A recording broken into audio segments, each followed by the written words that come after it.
Hi, this is Tim from AK Endless Sports Cards. So this video is for people that are brand new to grading, but also for the grading vets as well, because I have a couple of tips as far as how I prep cards for grading. There's no like secret sauce to it or anything like that. I'm of the opinion that there's a debate over what constitutes altering cards and things like that. To me, it's pretty clear. If you take a card out of a penny sleeve and top loader and you have a microfiber cloth and you use it to wipe down the surface, you're good to go. Outside of that, you don't put chemicals on cards. You don't do any of that kind of stuff. You don't work on edges. You just don't do any of those types of things, in my opinion. In my opinion, microfiber to wipe down the surface, and that's about it. So, a couple things. I go through a group submitter, so shout out to Wax Pack Nation, owned by Jared Landress. He runs an excellent business. He is a PSA authorized group submitter. If his website is gemmint.com, so I definitely suggest if you have any interest in going through a group submitter to check them out. This is not a paid endorsement. I've just been a happy customer. I've had no issues whatsoever. I like the automated process. So basically the way the process goes, you prep your cards for grading, which I'm going to go through with you in this video. You prep your cards for grading. You send them off to, or I do anyway, you send them off to Wax Pack Nation, and they process your cards. You fill out like an online form and you include it with your package. You send it down to Florida, which is where they're located. They kind of basically ship your cards into PSA, and the entire process is automated. So I get text message updates at all times. So I get a text message update when they have received the cards. I get a text message update when they're sent to PSA. And then I also get text messages each time the cards move through various steps along the way at PSA. So I always know where my cards are at all time. He handles things very professionally. I've just been nothing but happy with them. So for this video, I'm going to show you what I do to prep cards to be sent into PSA. Along with, I'm going to go through a stack of cards that I'm actually in the process of sending in now. So I'll show you exactly what I'm sending in through PSA. I did want to mention too below before we get into the cards, there's two main reasons why I go through a group submitter. One is because I have a PO box, and so that's kind of an issue sometimes with the grading companies. They don't want to ship to PO boxes. So that's one piece. I also like the flexibility of being able to send however many cards I want. I want to be able to send 2 cards if I want to, or I want to be able to send 20 cards, whatever the case may be. So a benefit of going through Wax Pack Nation via Gem Mint, their website, is that you can send anywhere from 1 card to hundreds of cards. It's just totally up to you. So I've really had a great experience with it. So with that said, if you like this type of content, please feel free to like and subscribe, as I'm continuously trying to grow my channel. And let's get to the tips first, and then the cards that I'm sending to PSA. All right, here we go. So let's go ahead and start off with a couple of tips. So if I am buying raw cards at a show that are not sleeved, or if I'm going through cards to evaluate for grading, the first thing I do with my penny sleeve is I take a pair of scissors and I cut along the seams. So the reason why I do that is because I don't want to nick corners. And so if you just do a quick cut along this seam, when you go to put the card into the penny sleeve, you don't have to worry about dinging corners. And so I have a card here that I've evaluated and I'm going to send to PSA. It is a Mark Eaton 86 Fleer. I am going to be looking at sending in a lot of these, more or less like commons or semi-stars in, because I'm hoping to get like 8s and 9s. You can see the top left corner on this one's got a little bit of white on it. Other than that, the card looks really good. And so when you go to put these into the sleeve, you don't have to worry about dinging a corner when you got that little slit in there. So that's the first thing that I do. So the second thing that I like to do is I take a card saver. So again, not a paid endorsement, but these are the ones that I use. I use these cardboard gold card saver ones. You want to avoid, in my opinion, Card Saver 2s because they're pretty narrow. These are a little bit wider, so I use Card Saver 1s by Cardboard Gold. You take that out. Here's what I do a little bit differently. So cards are kind of snug when they go into these, even though this is wider than the Card Saver 2s. So what I do is I put my middle finger and thumb on the sides and put my other finger right here, and I put a pen in there. And I push the pen against the sides. So I do that side, I do this side, and I just kind of push against those sides. And then I repeat that process. Let me grab this Eaton here.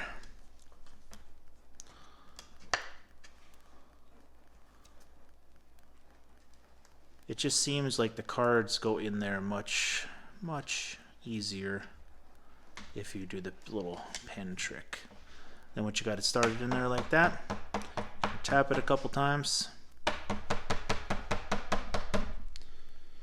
And there you go. It's in there. So again, this card I chose because I think it's in pretty good shape. Slight bit of white along the corners, but that's just extra paper. It's not really chipped up. This corner up here in the upper left, just a touch of white. Really what I'm shooting for with these 86 Fleers is I'm shooting for PSA 8s and 9s. So I'm not like expecting 10s or anything like that. So I'm actually okay with the 8s and 9s.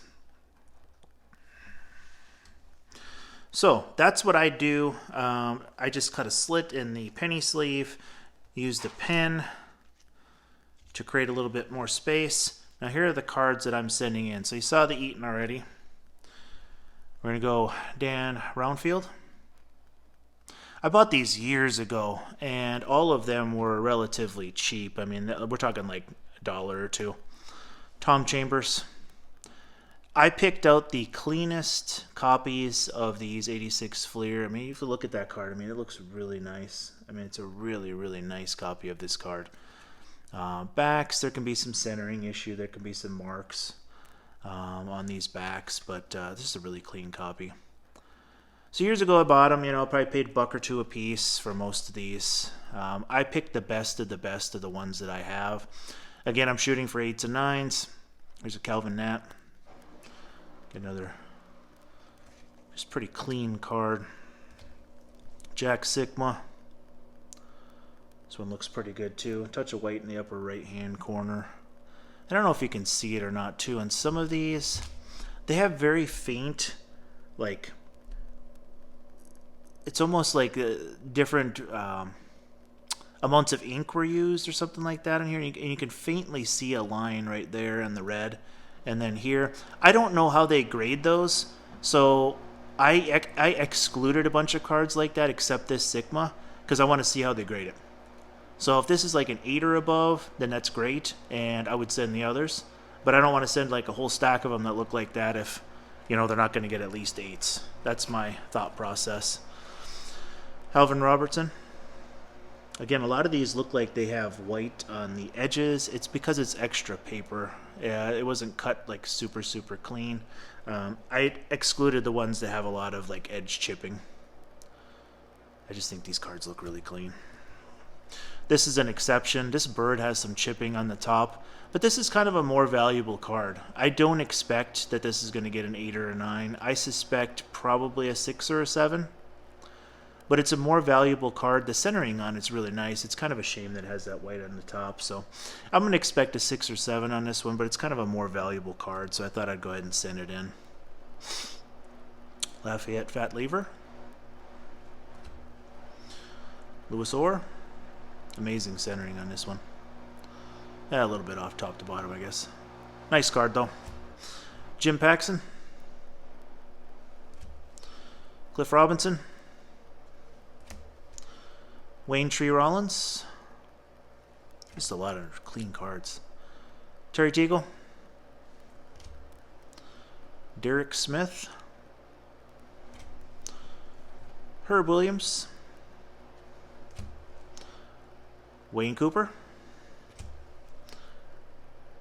Adrian Dantley, Larry Drew, James Buddha Edwards,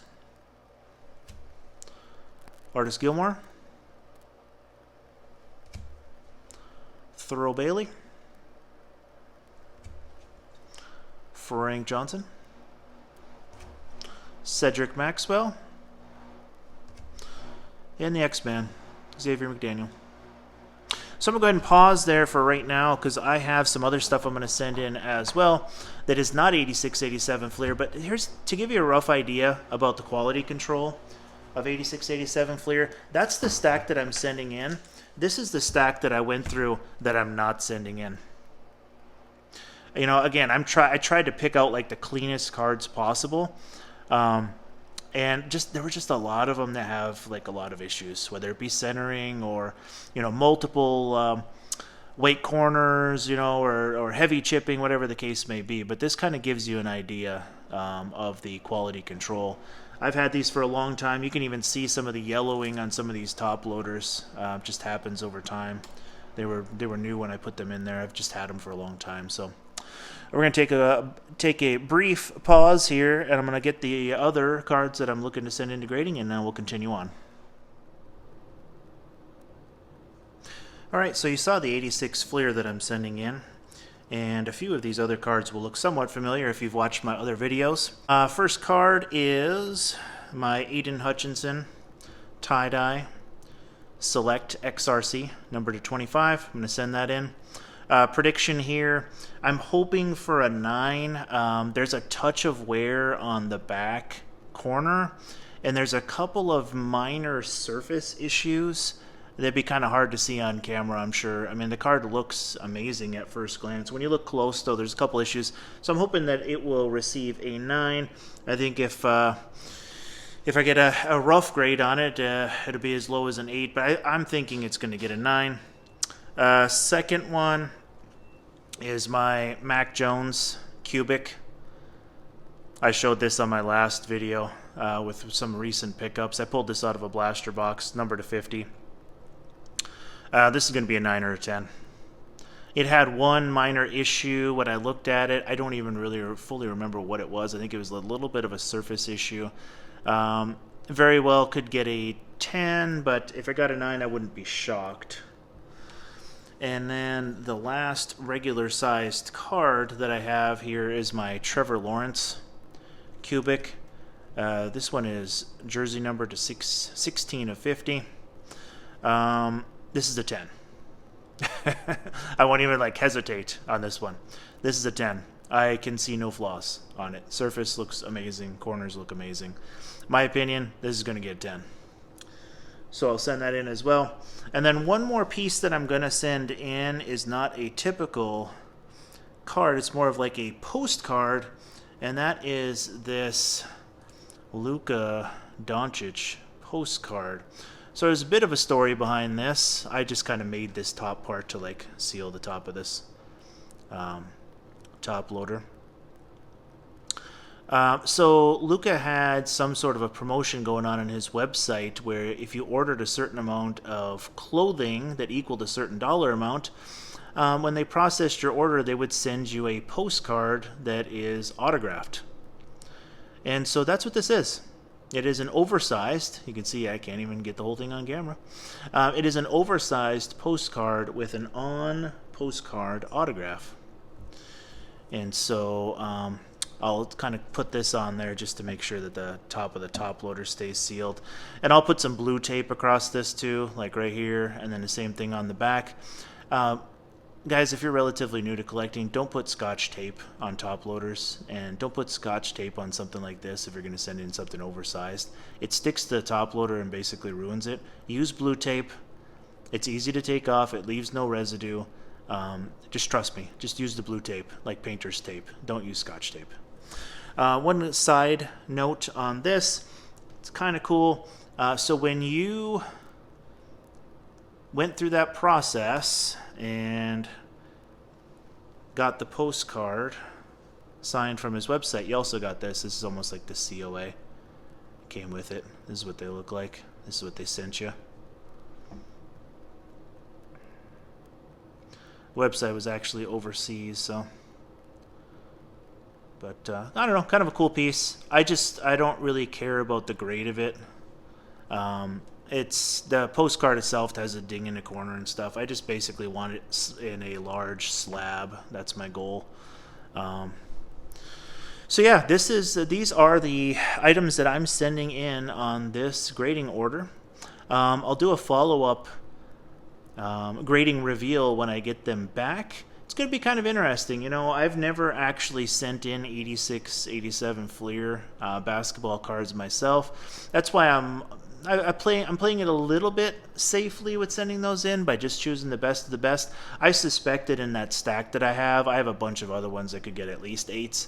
But I kind of am playing it safe, and I kind of just want to be sure that what I'm sending in is meeting those standards to be at least 8s. I suspect that I'll have some 9s mixed in there. I doubt I have any 10s, but you never know. I mean, some of those cards do look pretty nice, so I'm kind of curious to see how these cards will grade out.